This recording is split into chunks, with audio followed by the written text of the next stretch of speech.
All right, so what we just did, that rapid fire shooting, call that predictive shooting.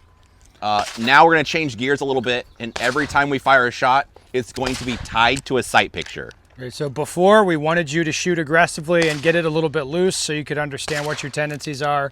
Now, we're still gonna shoot aggressively, but we don't want it to be loose. Yeah. Or as loose. If you would get alongside me so you can see my gun, I'm gonna shoot this a couple different ways. I want you to specifically be watching the gun, and we'll be talking about the pace that I'm firing. So the sight picture before I fire. So Joel's gonna be shooting 6-round strings at the aiming reference in the center of the target.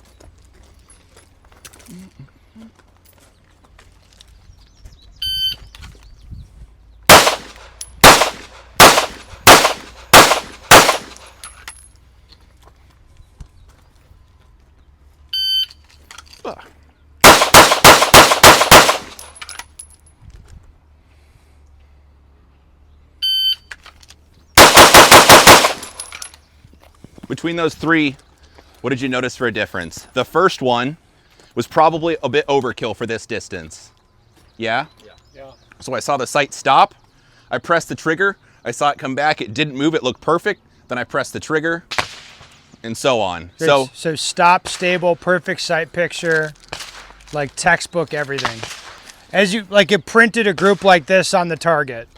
So now, like, let's consider the scoring rings of the target, and what we want is really fast alphas, right?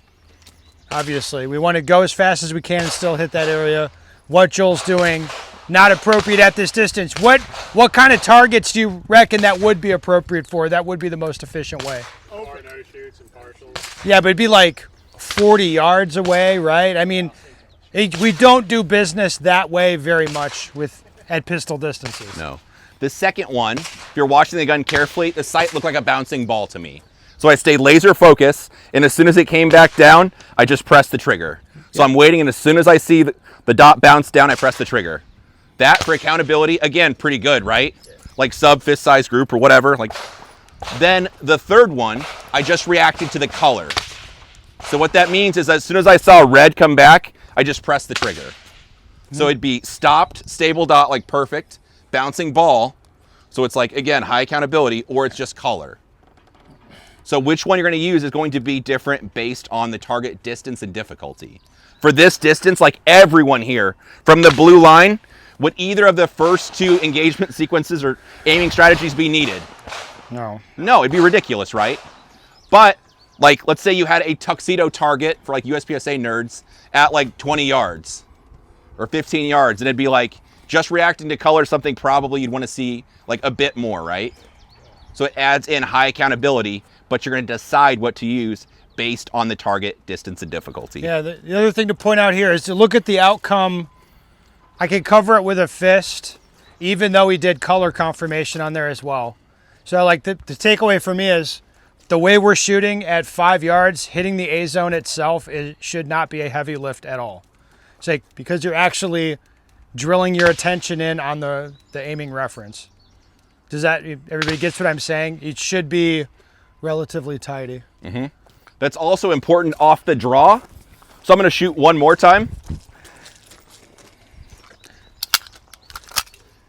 Again, I'm kind of hinting at what I want you to look at.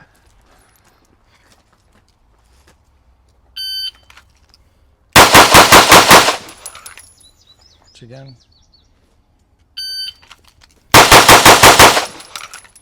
All right, what was the difference between those two?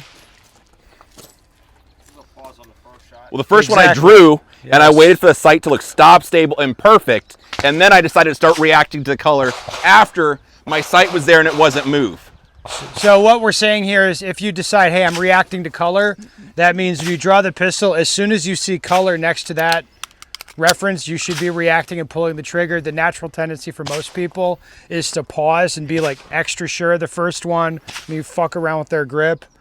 And if you're not reacting to the color immediately, you're not doing what we're talking about.